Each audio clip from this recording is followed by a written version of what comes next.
안녕하세요. 지명아의 원장입니다.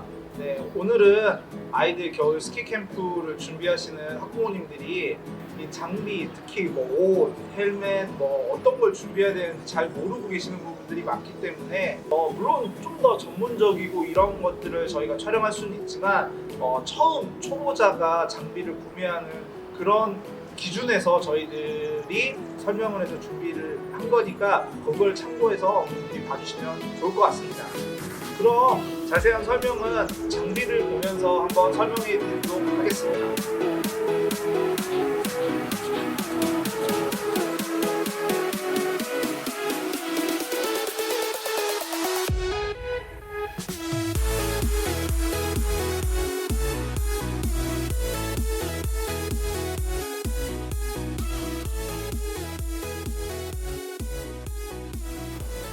스키복에 대해서 설명을 해드리도록 하겠습니다. 사실 아이가 스키장을 처음 갈 때 가장 먼저 떠오르고 준비해야 되는 게 이 스키복입니다. 근데 스키복을 어떤 걸 사느냐가 어머님들이 많이 고민이 되실 것 같습니다. 사실 스키복 브랜드가 워낙 다양하고 또 가격도 천차만별이기 때문에 요 부분을 선택하실 때 제가 중점적으로 어머님들이 생각하셔야 될 부분에 대해서 집중적으로 말씀을 드리겠습니다. 일단은 상의를 스키복을 보면 꼭 스키복이 아니어도 저는 괜찮다고 생각합니다. 왜냐면 요즘은 뭐 등산복 브랜드나 이런 데서 아이들 잠바들이 워낙 잘 나오기 때문에 그런 잠바들만 입어주셔도 괜찮습니다. 실제로 스키장에서 날씨가 따뜻해서 막 눈이 녹아서 옷에 막 물이 스며들고 이런 경우는 거의 없기 때문에 그냥 일반적인 옷을 입혀주셔도 됩니다. 단 너무 옷이 두껍거나 그러면 스키를 탈 때 아무래도 불편하기 때문에 너무 두껍지 않은 그런 패딩류를 입혀주시면 좋고, 그리고 보시면 스키복을 혹시라도 사실 때 이렇게 보면 이게 시즌권 포켓이라고 해서 어떤 티켓을 넣는 이런 용도의 그런 자리가 있습니다. 당연히 있으면 좋고 없어도 크게 문제되진 않지만 만약에 구매하실 때 이런 것들이 있다고 하면 이런 것들이 있는 것들을 구매해 주시면 좋을 것 같습니다.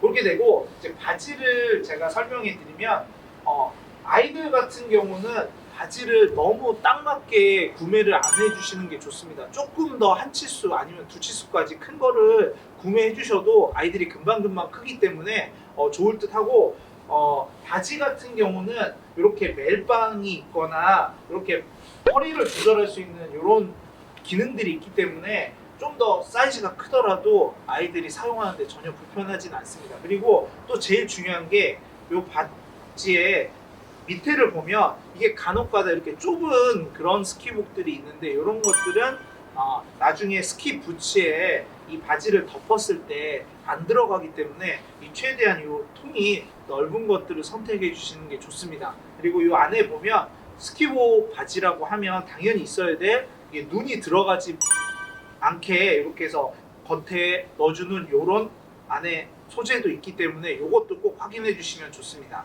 그리고 아이들 같은 경우는 성인 스키어들은 엣지라고 해서 스키의 날이 날카로워서 이 옷이 많이 상하게 됩니다. 그런데 아이들 같은 경우는 뭐 엣지가 이렇게 날카로운 엣지를 하지도 않기 때문에 원래 여기에 엣지 가드라고 해서 그런 가드들이 있는 스키복 바지들이 있는데 그런 게 있으면 좋고 없어도 크게 문제될 것 같지는 않습니다. 네. 그렇게 되고, 저는 굳이 또 마지막으로 말씀드리고 싶은 게 있다면 스키복 상의보다는 바지가 더 중요하다고 생각합니다. 그래서 바지는 그래도 조금 방수가 잘 되는 그런 바지들을 구입해 주시면 좋을 것 같고, 상의 같은 경우는 뭐 스키복 브랜드를 사셔도 되고 아니면 그냥 일반적으로 집에서 입는 그런 점퍼들을 사용해 주시면 좋습니다. 그리고 마지막으로